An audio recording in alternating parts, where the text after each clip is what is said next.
This is so funny when you rewatch it. Welcome to the darkness.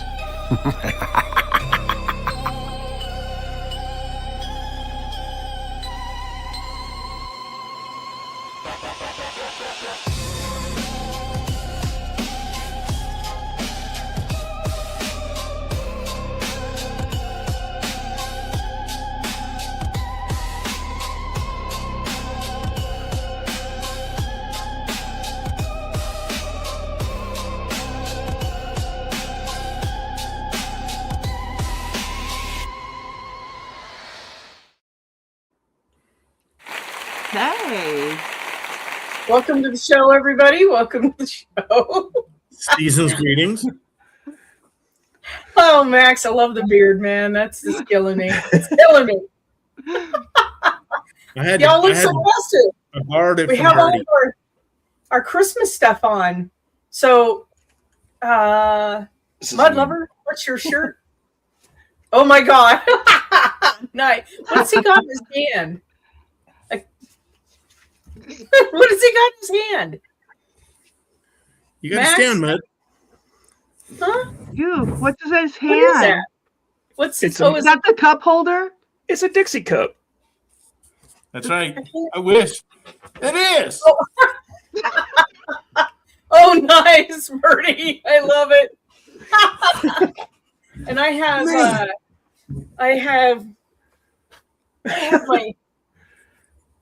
my dear. That's Oh, cool. nice. Yes. And my lover. And my what's onesie. You got my your onesie. onesie. Oh no, the onesie. That's great. So I was telling Dirty Birdie, one of my coworkers, she showed me her ugly sweater for their party. She's got Santa facing the chimney up on a rooftop, and he's urinating off of the house, and the peace stream lights up in yellow. It goes, Oh my God. and it just keeps going. It's so awesome. She goes, I didn't want to wear it in front of our state director. I'm like, I would have. Come on, man. Heck yeah. Probably would have laughed. I love it. So tonight I'm so excited because the Christmas tradition is ghost stories. And we've gotten away from that. Like as a society, people don't tell ghost stories anymore at Christmas time. So It I thought we usually was a would. British thing, wasn't it? It was a British thing for a long time. yeah, I don't Yeah. know where. I know well, Yule, right? Instead of Christmas, before Christmas was Yule. And it was I think it was just part of the whole Yule tradition also to ring in the good new year with, a nice good scare. I don't know. I think it's cool.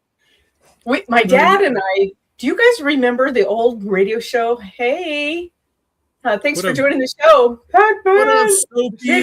Pac-Man's here. Yeah. Do you remember the old radio show? Was it Night? Wasn't Night Gallery, because that was a show that that was TV. It was a AM radio show, and it was spooky stuff, man. I don't remember the name of the show, but they always did ghost stories on Christmas. Was it Lights Out? I don't remember it. We would sit in the old Volkswagen that I have now, sit in the garage with the radio going. My dad and I, because we just were totally into the whole spooky stuff, and sit out there at night. And Christmas night was the best because they'd have all the spooky stories going. And he'd scare me silly because then he'd sneak his hand outside the window and he'd bam on the side of the Volkswagen and go, Oh my God. I Yeah, did that. I was did the- that once to my buddy's dad, and I never did it again because I got my butt chewed like so bad. Yeah, he was backing up, and I stuck my hand out the door and out the window. And bam! He just slammed the brick. Oh my God, that's the best. Okay, so we're doing really cool ghost stories. They're from all time periods here. So who want Birdie, do you want to go first? I can. Okay.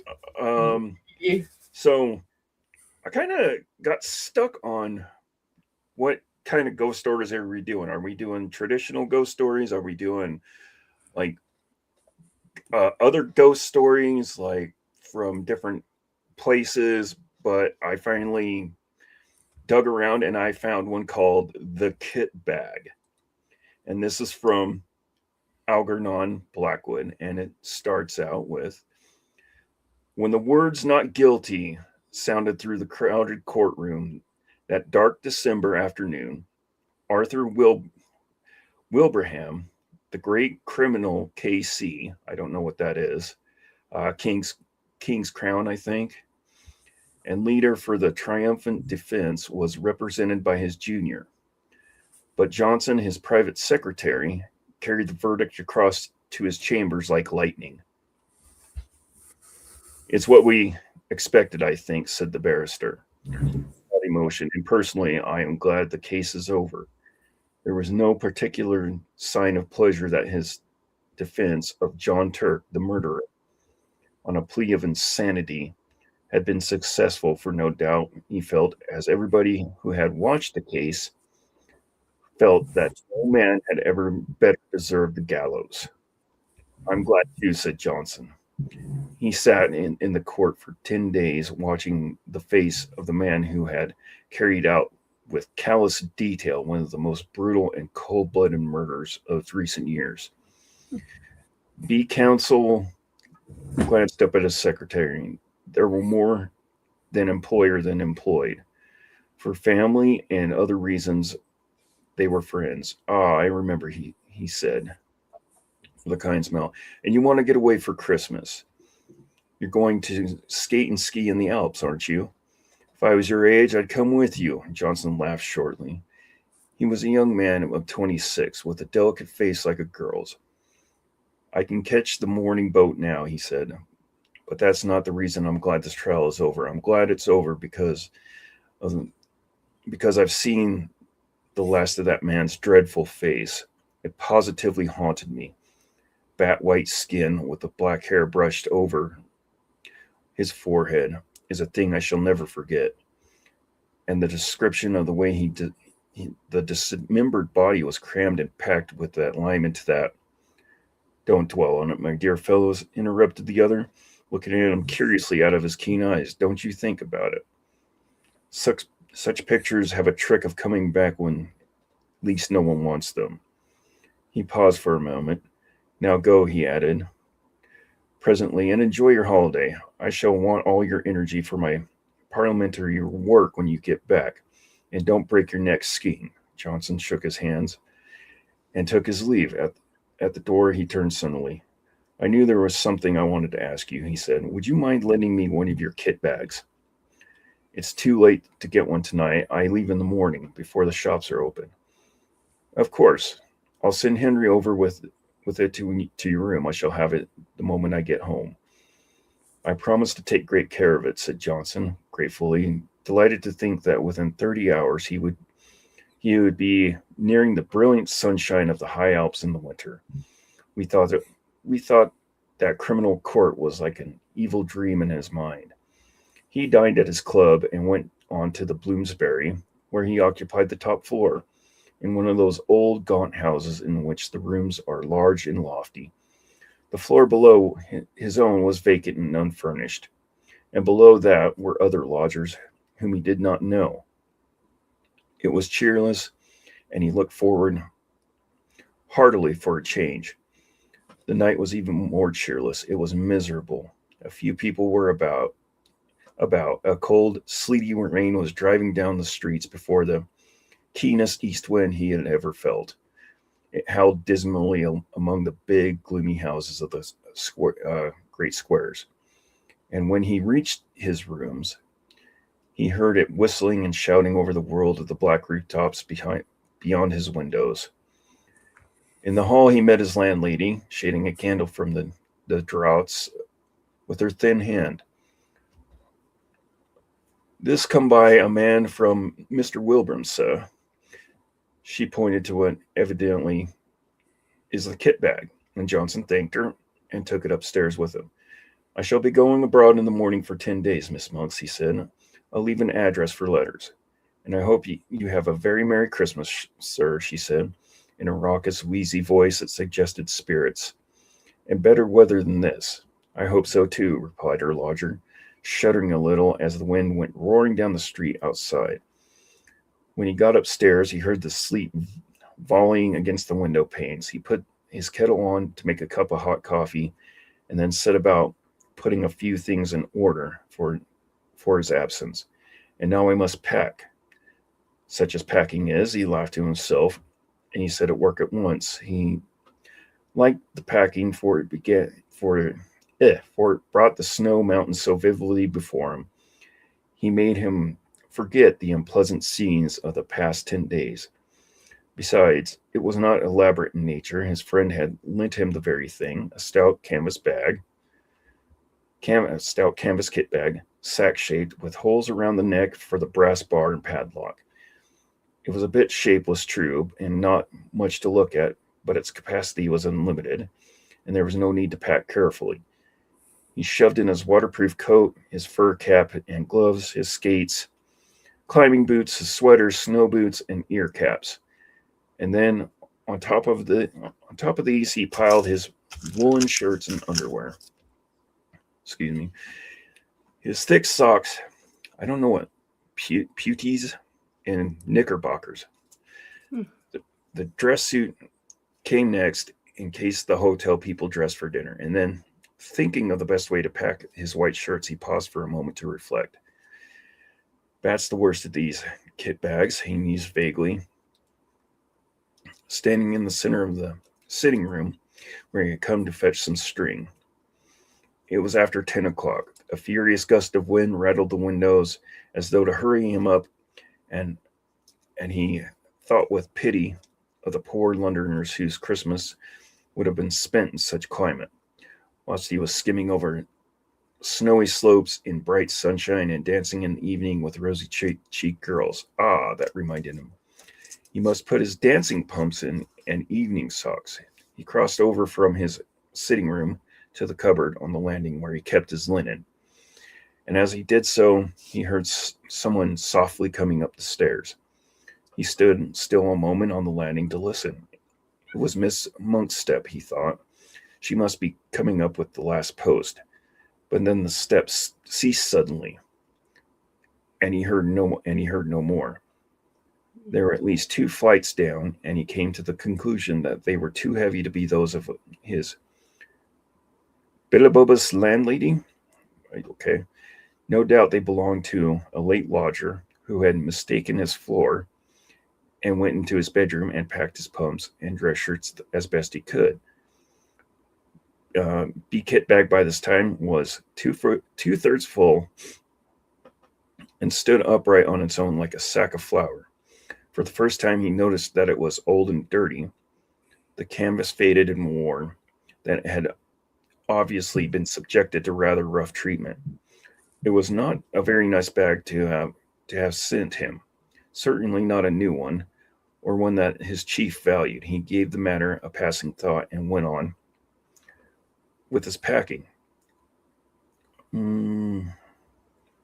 Once or twice, however, he caught himself wondering who it could have been wandering down below, for Miss Monks has not come up with letters, and the floor was empty and unfurnished.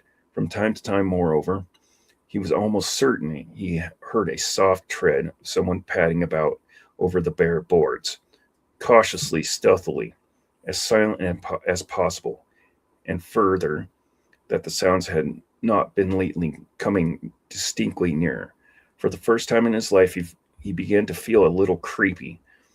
Then, as to emphasize this feeling, an odd thing happened. As he left the bedroom, having just packed his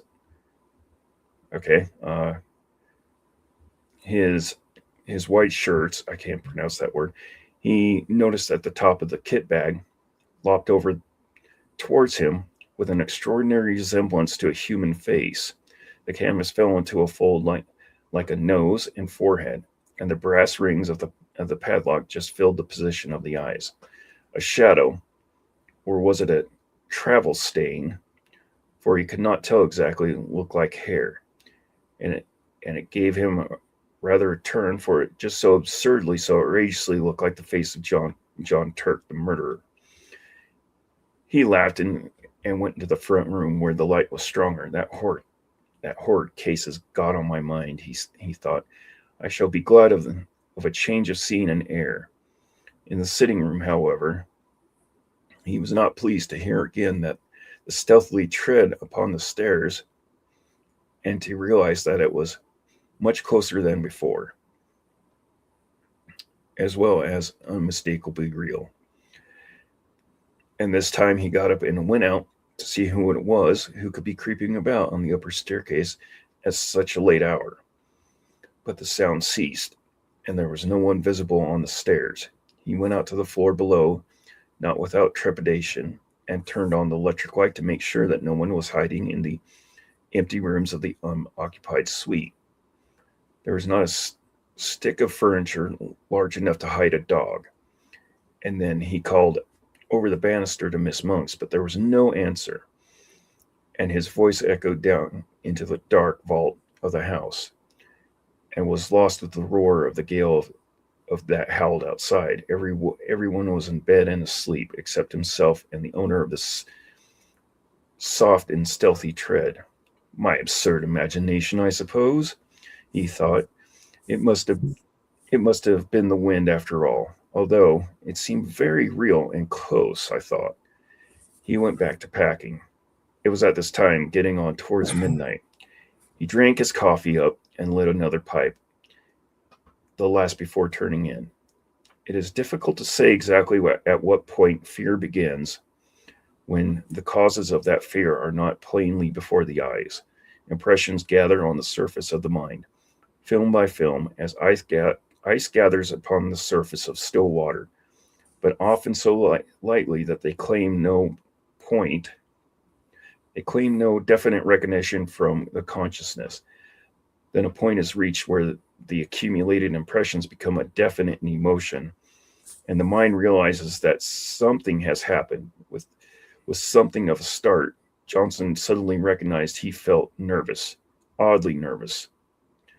Also, that for some time past, the causes of this feeling had been gathering slowly in his mind, but that only just reached the point where he was forced to acknowledge them.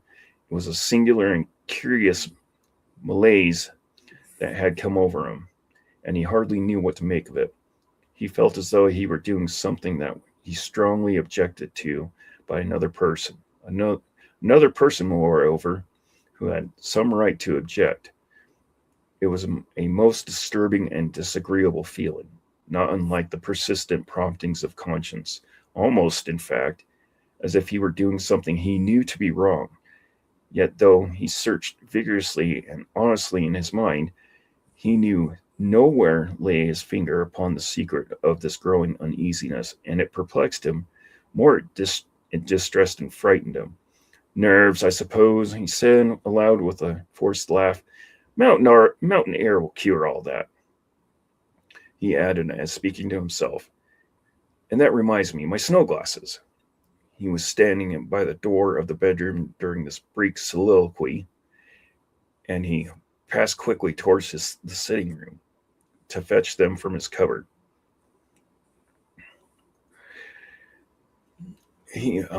Where was I?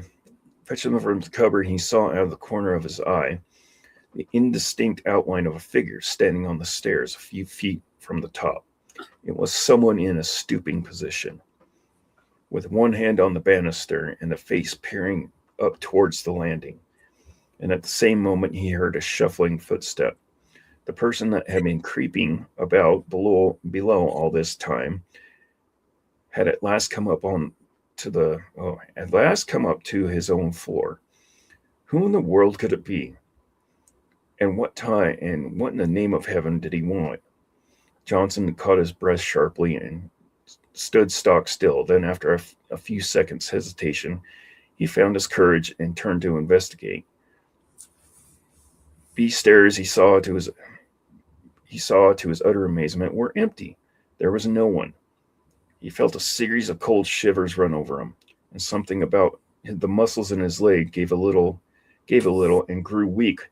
For the space of several minutes, he peered steadily into the shadows that congregated about the top of the staircase, where he had seen the figure, and then he walked fast, almost ran, in fact, into the light of the front room.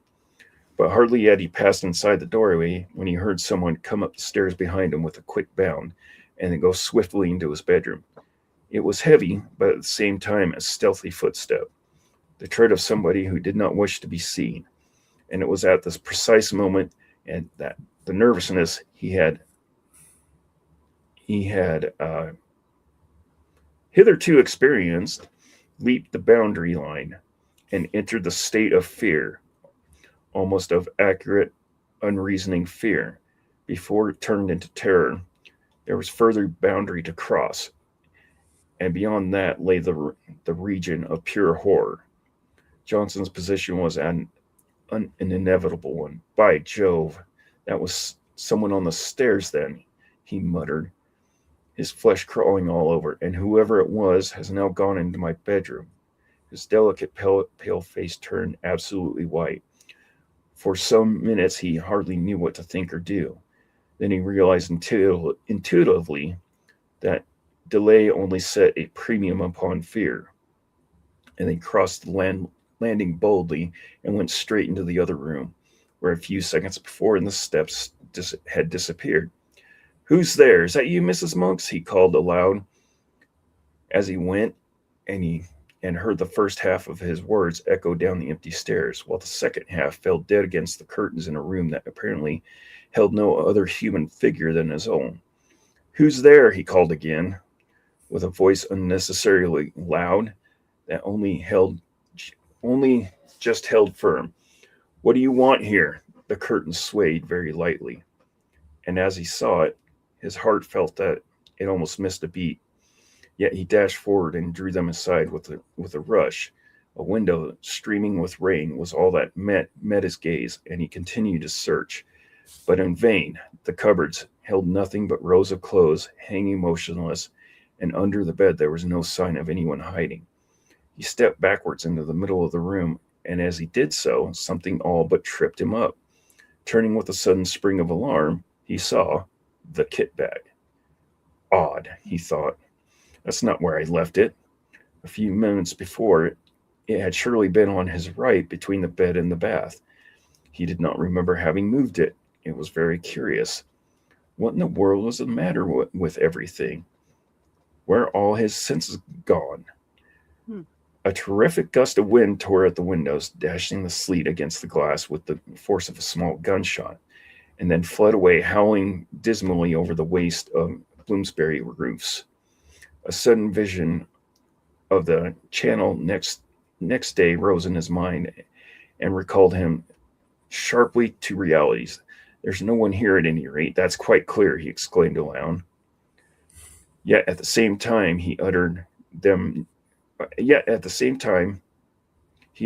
he knew perfectly well that his words were not true and that he did not believe them himself. He felt exactly as though someone was hiding close about him, watching all his movements, trying to hinder his packing in some way.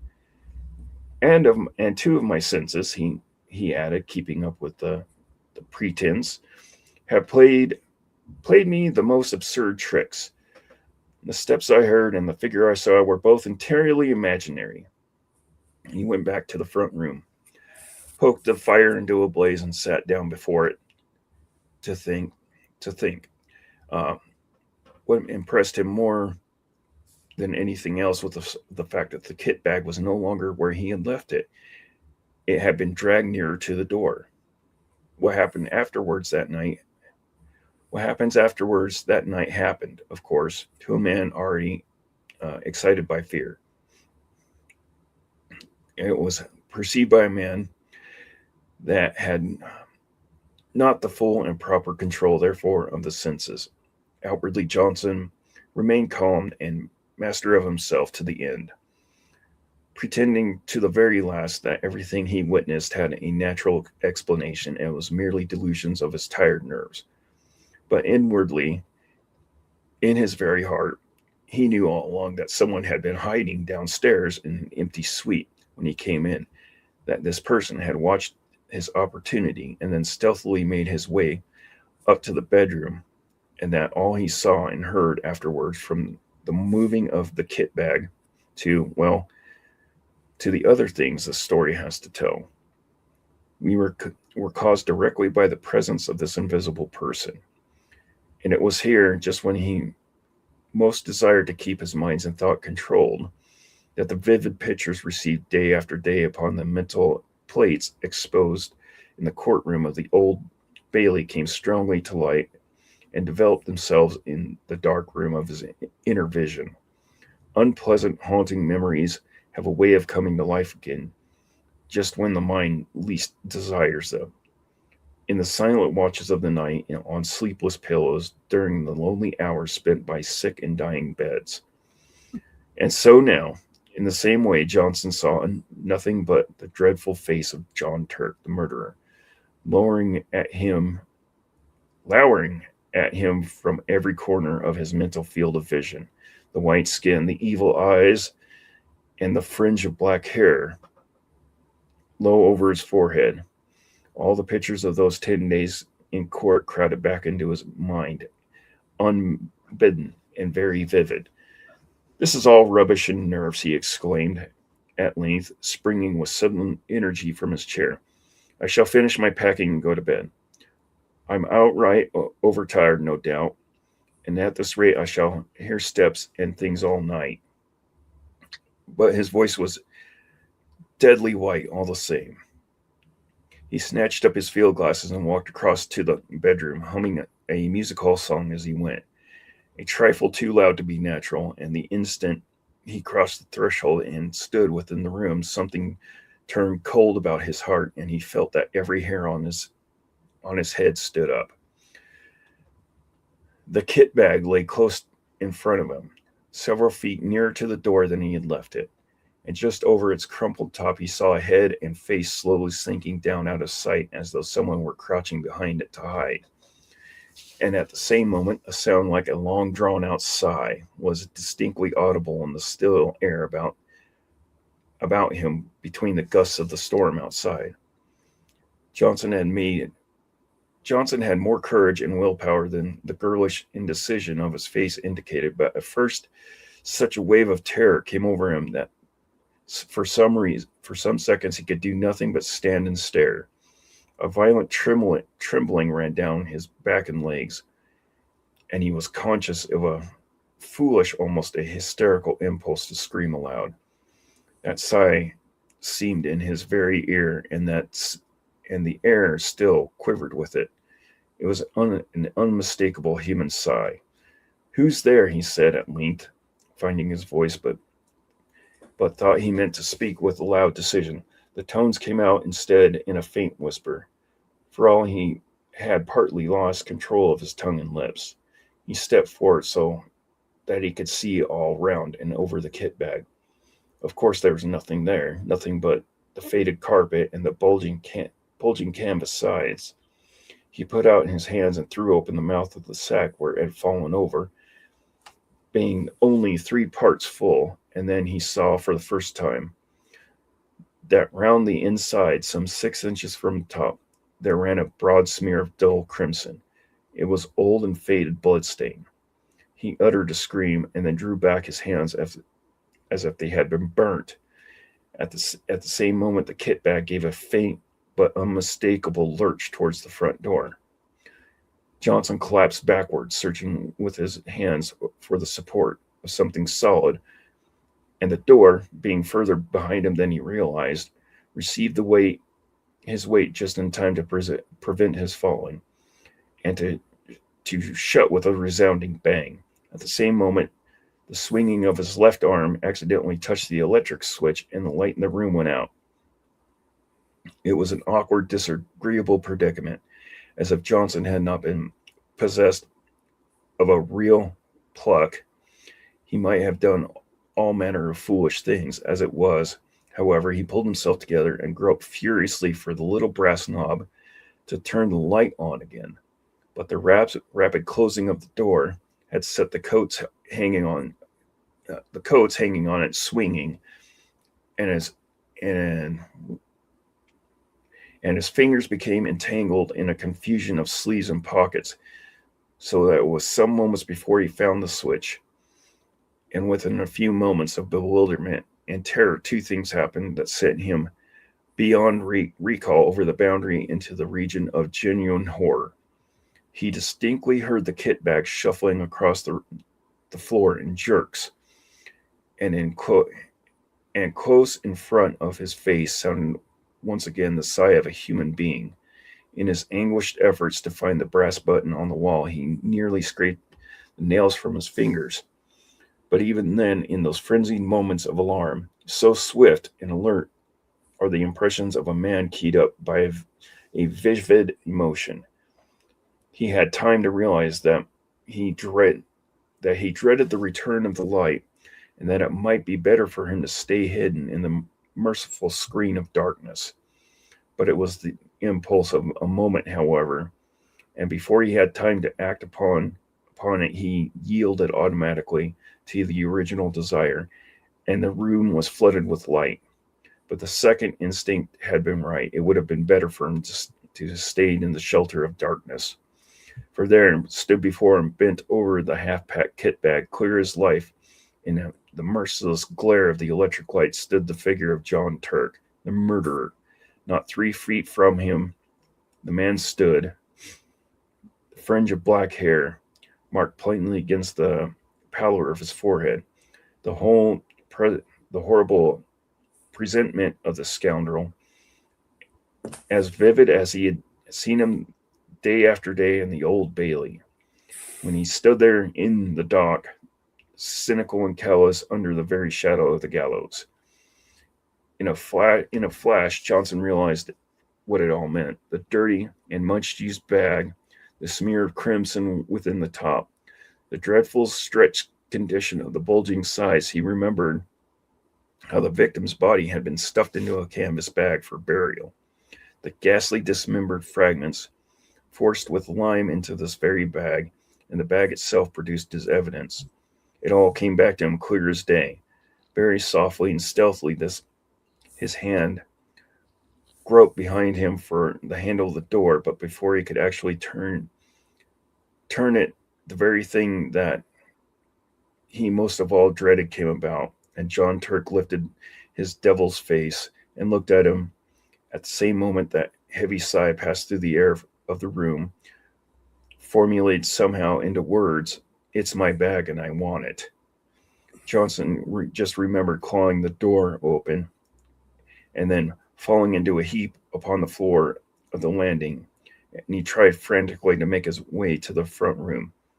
He remained unconscious for a long time, and it was still dark when he opened his eyes and realized that he was lying stiff and bruised on the cold boards. Then the memory of what he had seen rushed back into his mind, and he promptly fainted again. When he woke up the second time, the wintry dawn was just beginning to peep in at the windows, painting the stairs a cheerless, dismal gray, and then managed to crawl into the front room and cover himself in an overcoat and in an armchair where he fell asleep. A great clamor woke him. He recognized Miss Monk's voice, loud and voluble. "What, you ain't been to bed yet, sir? Are you ill, or has anything happened? And there's an urgent gentleman to see you, and though it ain't 7 o'clock yet, and who is it?" he stammered. "I'm all right, thanks. Fell asleep in my chair, I suppose. Someone from Mr. Wilbram's, and he says he ought to see you quick before you go abroad, and I told him, show him up, please, at once," said Johnson, whose head was whirling and his mind was still full of dreadful visions. Mr. Wilbram's man came in with many apologies and explained briefly and quickly that the absurd mistake had been made and that the wrong kit bag had been sent over the night before. Henry somehow got hold of the one that came over from the courtroom, and Mr. Wilbram only discovered it when he saw his own lying in his own room and asked why it had not gone to you.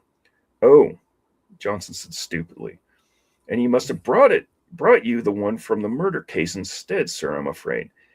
The man continued, without the ghost of an expression on his face, "The one John Turk packed the dead both in. Mr. Wilbur is awful upset about it, and told me to come over first thing in the morning with the right one. As we were leaving by the boat, he pointed to a clean-looking kit bag on the floor, which he had just brought, and I was to bring you the other one back, sir, he said casually. For some minutes, Johnson could not find his voice, and last he pointed to the direction of his bedroom. Perhaps you could kindly unpack it for me, just empty the things out on the floor.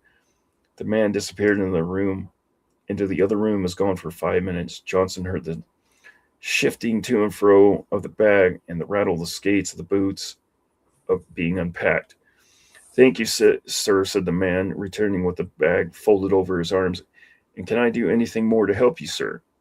What is it? Asked Johnson, seeing that he still had something he wished to say. The man shuffled and looked mysterious. Beg your pardon, sir, but knowing your interest in the Turk case, I thought maybe you'd like to know what's happened. Yes. John Turk killed himself last night with poison immediately on getting his release. And he left a note for Mr. Wilbram saying that he'd be much obliged if they'd have him put away the same as the woman he murdered in the old kit bag. What time did he do it? Asked Johnson. 10 o'clock last night, sir, the warder says. And that's the end. Oh, that was interesting. It was a lot more spooky when I read it. Reading it out loud took the edge off of it, did it? No, that was a good story. When was that written? That was written 1910. Yeah, that's awesome. Hmm. Okay.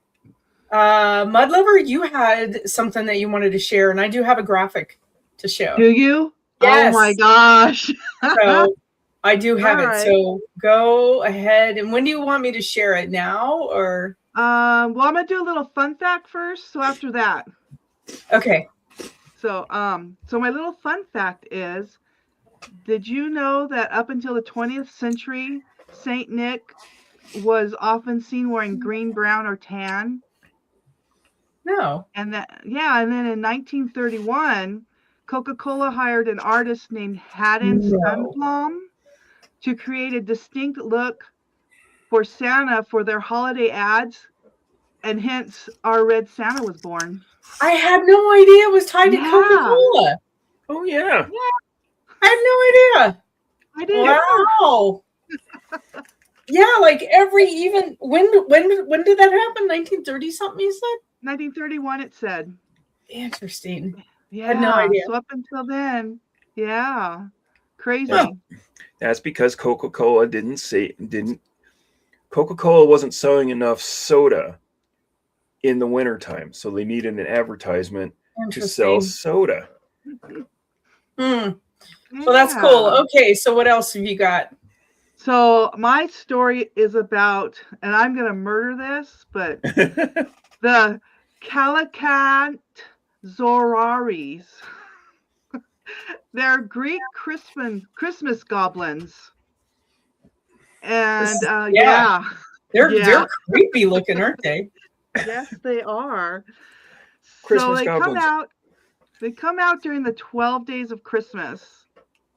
And they enter homes they come up from the center of the earth, and they spend all year underneath the earth, down there in their dungeons, chopping down a tree to come up for the 12 days of Christmas.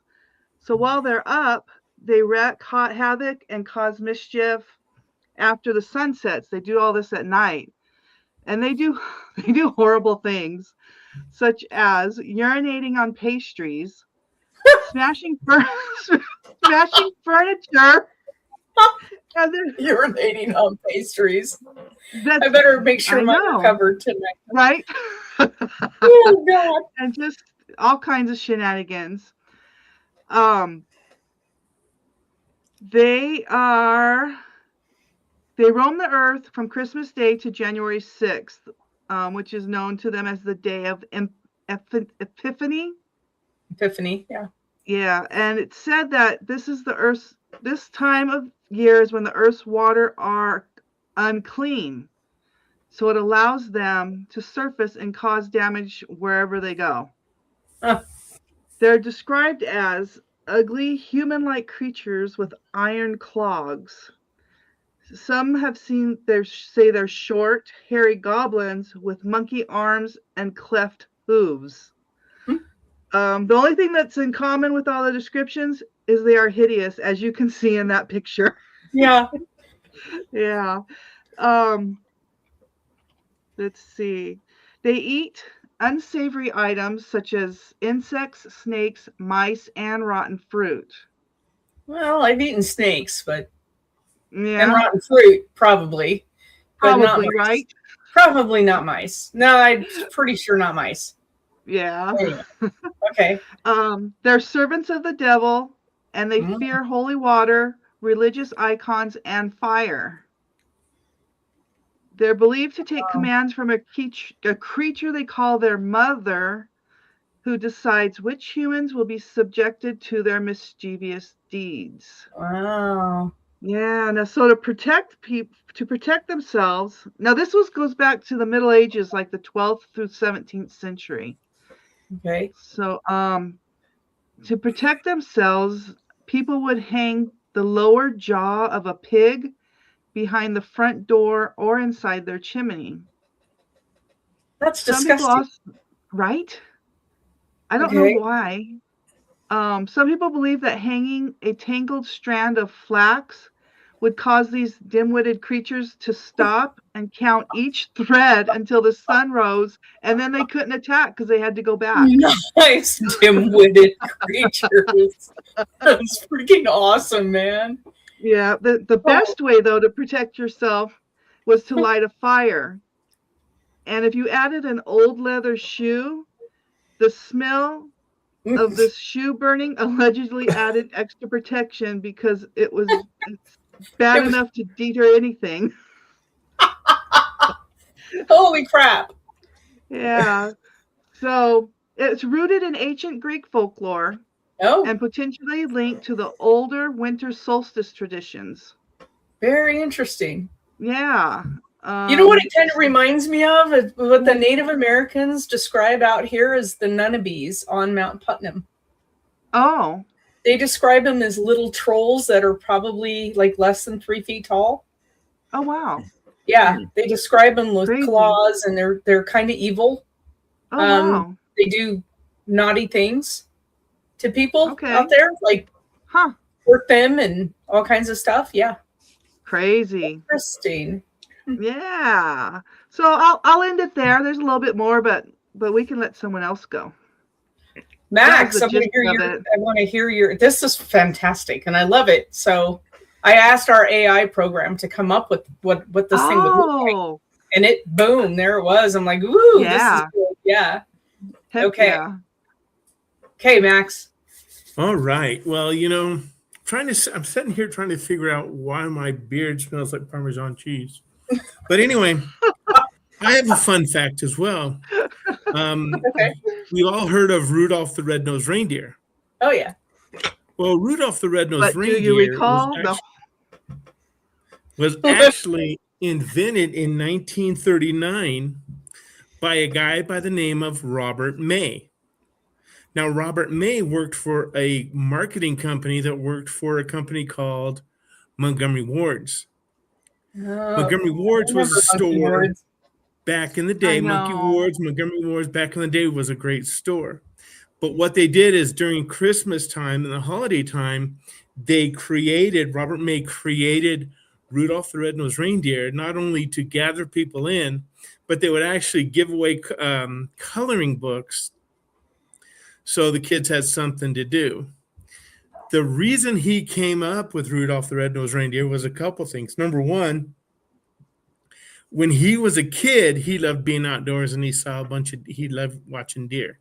And his daughter actually loved going to the New York Zoo and seeing deer. So being a creative marketing guy, right?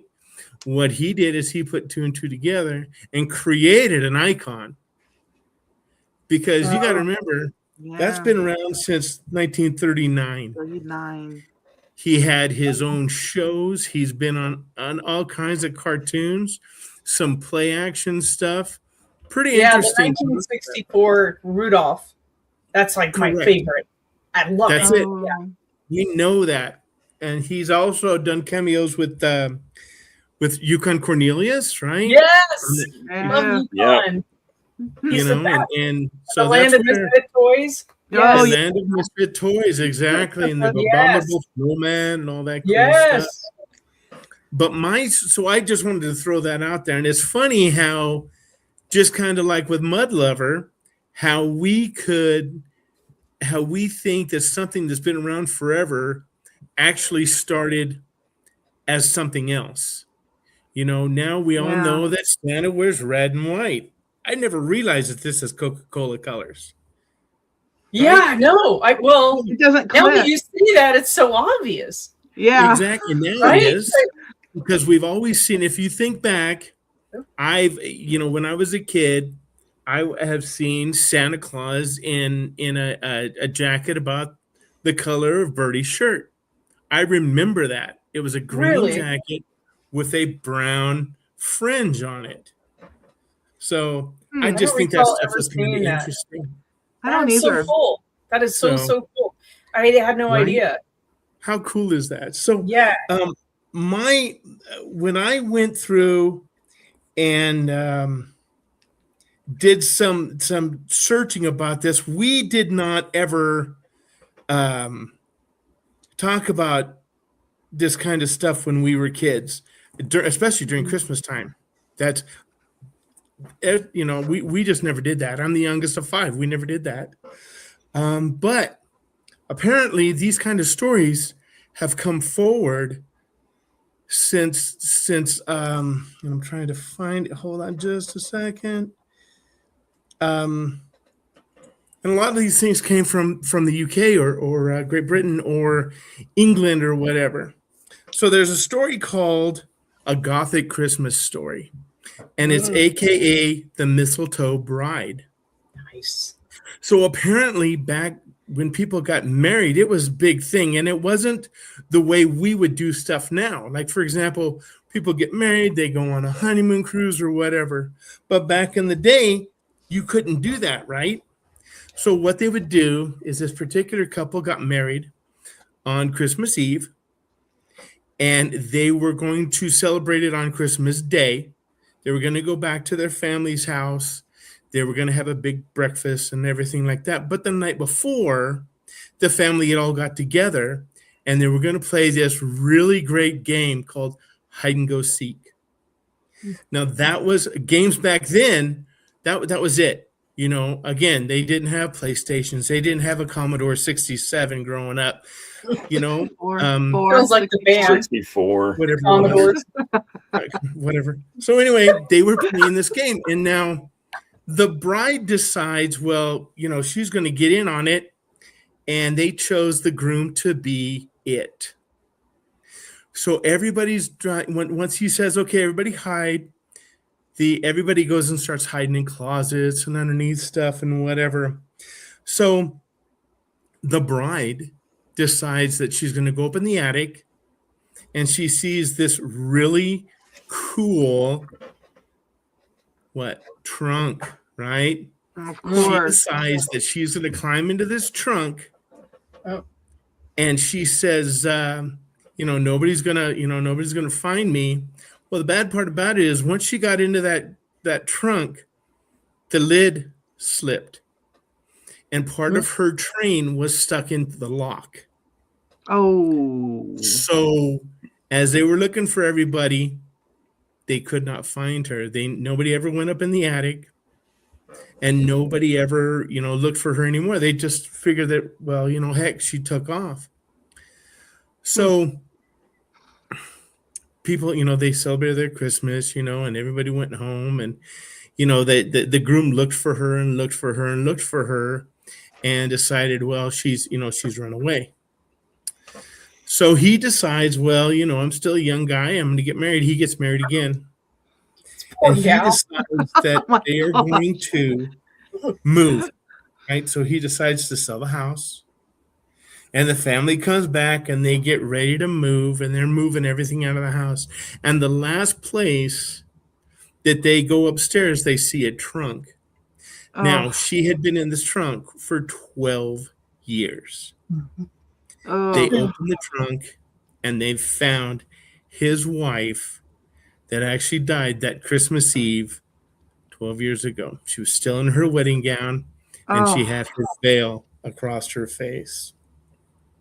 And Yikes. unfortunately, that was like from 1830. mm, Now, Wow. as I'm sitting here telling that story, it's kind of like, okay, whatever, Max, whatever. But you got to remember, this is what those folks did.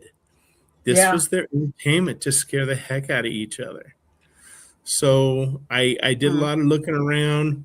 A lot of the stuff has originated, in the late 1800s, the early 1900s, and a lot of them came from England. A lot of them came from the UK, Great Britain. That's where they Mhm. originated from, because those people told stories all the time. Yeah, they did. Fantastic So storytellers. that's that was by Thomas Haynes Bailey. And there was Wow. actually a poem that went with her, and it said, "Oh, sad was her fate in supportive jest. She hid from her lord in an old oak chest. It closed with a spring and a dreadful doom. The bride lay clasped in her living tomb." mm, So I think that's pretty interesting. Yeah, it is. wow. Okay. Okay, And I'd but never heard that. how did nobody notice a smell? Probably didn't, you got to remember, those people smelled all the time. Yeah, that's true. Yeah, I guess, but Yeah, and how big's the know- house? If it was one of those Right. ginormous Enormous. English banners, it Victorian. could have been Exactly. a part of the Mhm. house that they never went into or occupied. Yeah. I don't know, but you would think they would notice the smell after a while, or anyway, Yeah, but just to With give a up like steel that. chest. just to give up. That's the thing that kills me. It's like, you don't give up. Nobody's going home till we find her. Right. know? Exactly. Somewhere. Like, what's wrong with you nobody people? saw, and I'm sure weirdos? you seems remember kind of back- suspicious to me. And just like, Oh. go hide in there. Yeah. Don't worry, I'll we'll just come get back for married you. again. No big deal. I'm young. I'll go find another one. And I imagine, everybody was playing, so it would not be like one person, granddad's sitting down here in the front room in the parlor or whatever, didn't see the bride leave, but it doesn't Yeah. say if it was true. It doesn't say if it was false. Mm, That's wild. I'll Yeah. let Ryan figure that out. Yeah, right. Do you guys want another story from the 1800s, or do you want true real life that happened to our family? Hmm. What do you want? You choose. True True. one. Let's do the Bertie, true. I think you've probably heard this one before on the other show that we don't talk about. But this is true then, if you guys want the true one. Sure. So I told you, okay, here you go. It's real. It's a ghost story. It's okay.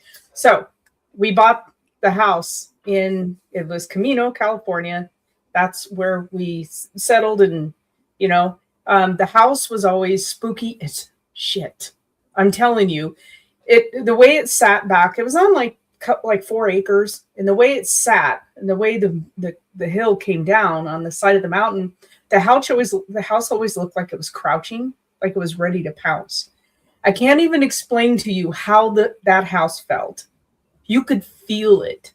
You could feel the intensity of this house. It was so haunted. And my mom, like I told you guys before, like my mom she didn't even want to get out of the car. And my dad's like, there's 2 houses we can afford. This is one of them. Get out of the car. We ended up buying the house because the other one was really raunchy. This was huge. This house had I want to say 7 or 9 bedrooms, and the living room was massive. You could put 3 couches end to end. It was just these Wow. massive rooms, big. enormous house. It had all these exits. It even had an outside bedroom with an outside staircase, and it had wow. a big cement like hospital ramp up the back, and there was like, it was just crazy. This house was so big, and it was so, all we had was this tiny little Franklin wood stove in the living room to heat this massive house. Froze our asses off every winter in this house, okay, because it's mountains. It's up closer to Tahoe. It was so cold. So one night, this house had so much activity. All the time we would hear footsteps up and down hallways, up and down staircases. We could never get our dogs upstairs. They would not even go on the stairs. If you try to get them up the stairs, they got all their like brakes, and they would not go up the stairs. The first night we moved in there, I wanted this big room up top because it overlooked this huge mountain, and I was like so in love with this bedroom. I took my hamsters up there because I was like 6 or 7. Took my hamsters up there and put them in the cage, and it took us a couple hours to figure out what we were hearing. They were running themselves to death on the wheels, just terrified. We brought their cages downstairs and put them in the living room. They went to bed. They just slept. Go back upstairs, they'd go crazy. Dogs wouldn't go upstairs. Cats wouldn't go upstairs. Wow. Yeah, it was a crazy house. So one night, this was years later, I think I was like 10. My dad was running for supervisor, which is like county commissioner out here. It's the board of supervisors out in the West. And so, which meant he was drinking and campaigning with my mom. They were just going, they would have like a party at the house where everybody could meet and greet, and they'd drink. That's all that meant. So we were home, and my brother was 5 years older than me. So yeah, he was about 15. So I was about 10. And my parents had been, my mom was still a cop. My dad was a cop, but no longer a cop. And we had shotguns, rifles, handguns, they were all over the house. They were loaded. We never touched them. No mystique for us because we had to go shooting all the time. So we didn't care to shoot, right? They drag us to the range. And after a while, it's like, I don't want to shoot anymore. So we never touched them. We never thought about touching them. So my brother's upstairs with his friend. And it was really cool because he had drilled a hole in the floor of his room, the ceiling of my room, and he put an auto speaker in it, and he hooked up to his stereo. So when he was cranking music in the 70s, right, I could hear it. It was so cool. It was like he could flip the switch on the speaker, and I had a speaker in my bedroom. It was so cool. Anyway, so I'm like rocking out, and they're rocking out, and I had removed my dad. I asked him to take the door off my bedroom, and I just had glass beads. Okay. Do you remember the long beads? Yeah. Door. Yeah. So I had this glass beads on my doorway, and I'm laying in bed and I'm reading a book, and the stereo's going on, and I could hear my brother and Tim, his buddy, giggling upstairs and lighting farts and doing things that 15-year-old boys did, and they really did light farts because I found they recorded it on a cassette. I found it years later in a box of stuff and played it. I'm like, oh my God, you guys are so stupid. Anyway, so I'm laying in bed, and I have my little lamp on, and I'm reading a book. And this house was really active all the time, like super duper active all the time. You just kind of get used to it, like cupboards and doors and everything moving. And something goes by. The dogs are outside because we used to keep them outside because they were patrolling the livestock, right? So something goes by my room with enough wind that my beads move. And they start clacking. And it took me a minute. I'm reading, and it took me a minute to look over, and I'm like, what? Why are my beads moving? Because they're clacking together. Yeah. And then so I kind of watched the doorway for a minute, and nothing. So I'm like, okay.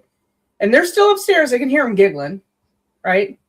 So I go back to reading the book, and then this time I see the movement out of the side of my vision. And the beads again move. And I'm like, oh man, I think someone's in the house. And we were up in the mountains. There was a neighborhood, but no one close, you know? Not like I could just yell out my bedroom window and somebody would hear me. And I'm like, what am I going to do? So I was nervous because I have to go through those beads to go up the stairs. The stairs was, so if my door was right here, I go through them and then kind of diagonal up the stairs. But I have to go through the beads and make all the noise. I have to go through the beads to make noise. And if someone's in the house, they're going to hear me. So I'm in this dilemma. So at this point, I'm between the bed and the window because I've gotten down and I'm like, where? I think someone's in the house. So I finally get the nerve up to just rush through the beads, up the stairs, into my brother's bedroom. And they're like, what's going on? I'm like, somebody's in the house. They're like, no one's in the house. I'm like, somebody's in the house. And I told them what happened.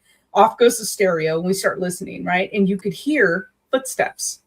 And the way this house was designed, you could do a big square, like through a hallway into a dining room, through a hallway into the kitchen, into the breakfast nook, it was just a big open, you could just keep moving, you know? Oh God. And so we were listening to this like, shit, someone's in the house. You could hear the footsteps, but never coming up the stairs, but you could hear the footsteps. So we know they're downstairs. And so my brother and his buddy get this plan together to make it to the gun case and get the shotguns. So, and we knew, there's gun cases. So when we could hear the footfall in the opposite corner of the house, we're going to get down the stairs and into the gun case as fast as we can, where the shotguns are. That's what they want, was the shotguns. And so I'm like, okay, I'm just tagging along because what am I going to do? So we go down the stairs, we creep down the stairs and we get into the gun case and we could hear the movement. Well, my dad had built under the stairs an old-fashioned telephone booth.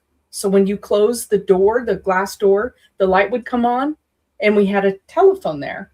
For all you young folk out there, it was a telephone, like a hardwired telephone. And we had different telephones in the house, right? Remember the days where you could call popcorn and get the time? Did you ever do that? Yeah, or if you called popcorn and you reversed one of the digits, it would bring another phone in your house, another extension, so we could talk to each other on the phones. So we were like, okay, we're going to cram into this phone booth, but we can't shut the door because then the light will come on. So we've got all these two shotguns and the three of us in this phone booth, and we're calling our neighbor Bob to come over because it was always a standing thing. If we need something and they're not home, call Bob. Okay, Bob will come over. So shit, we're in this phone booth and we can hear now this person, whoever it is going up the stairs. So they're going right over the top of us and we're in the phone booth. We're talking to Bob and he's like, I'll be right over, man. So he comes, like, it's not like 2 minutes he's at the house. You could hear him starting the dually way back there and he comes roaring over, right? So he comes down and he's in the house and he's yelling for us to go outside and he clears the house. He says he clears the house. He goes room to room with his shotgun and he's clearing the house. So we're outside. He calls us in. He goes, look, there's nobody in the house. I've looked under every bed in every closet. There's nobody in this house. But he's tense. He's really tense. You could feel his tension now. He's locked every door because we never had doors locked up there. I mean, why? They're way up nowhere. So I'll never forget, we had a couch that seemed like a football field in length. It was so long. I don't know where my mom got this couch. He made my brother and Tim put the shotguns away because he didn't want them shooting each other in an accident. Because we were all just like, at this point, we're really nervous, right? And he's like, well, what time is your mom and dad being home? I don't know. They're out, So he goes, well, I'm going to wait with you guys. So we're all lined up on this couch. And Bob's got his shotgun across his knees. And we're sitting there. We're not talking. We're just listening. And you could hear things moving in the house. And Bob's sitting there and he's looking at all of us and he goes, is this normal? Like, is this? We're like, well, kind of. And pretty soon, Bob's knees are shaking so hard that his shotgun is clacking. You could hear it, just Wow. the metal, just clack, clack, clack, clack, clack. And he's just sat there and he's shaking so hard that we're looking at him like, shit, you're supposed to protect us. And he's sitting there just like, and he's not saying anything. And he was just shaking so hard that when he Oh. heard and saw the headlights and my parents' car coming down the drive, he was out that door, boom. And he left us. We're just sitting on the couch and he was gone. My mom and dad's like, they see him and he's in his truck and he's peeling out and he goes, I'm never coming back to your house. I don't know what is your house, and never coming back to the house. Wow. My mom comes in and we told her what happened, and it was, she had to cleanse that house over and over and over and over to get it to calm down. Whatever. There was a lot of, we found out years later that that house was a senior care facility. Like, Wow. yeah, so a lot of people had passed away in that house, and some of them weren't nice. So Yeah. Ooh. that was one of the spooky things that happened in the house. A lot of good things happened, but that was the spookier thing. Yeah. Wow. If there's something strange in your neighborhood, who are you going to call? Not Bob. Not Bob. Hey, you can't No, bang on Bob because Bob was there That's until right. He was- he stayed. He was terrified. He stayed. He Poor never guy. did come back to our house. Wow. He would never I come would- in. I would walk on the other side of the street. I know. I'd be like, no, those O'Hara people, they're nuts. I won't know. We had a lot of people that came over who would see apparitions in the house. Lots of apparitions in the house. One in particular was a lady, a very old lady, who would find me every night and tuck me in. Now, I only saw her a couple of times because I was always asleep when she would come. But people like my parents would be still up entertaining and with their friends and stuff. And then they'd go, who's the old lady that just walked down the hall? And my mom goes, oh, she's just tucking in, Colleen, don't worry about it. And, but like, who is she? She's like, well, she came with the house. It was, but everybody saw her. She was really sweet. And I moved rooms like 3 times in that house, because it was so many rooms. Like, I want this room now. So I'd pack everything up and go over there. And she'd always find me. She'd always find me and tuck me in. Oh, Wow. Can you imagine that? You'd be like, okay, they just redid the windows and there's brand new flooring. And by the way, you have a ghost. A lot of them. now I have to tell you though, because with all the activity that we had in that house, tons of stuff, things would go missing, things flying off the walls. I mean, it was just insanity.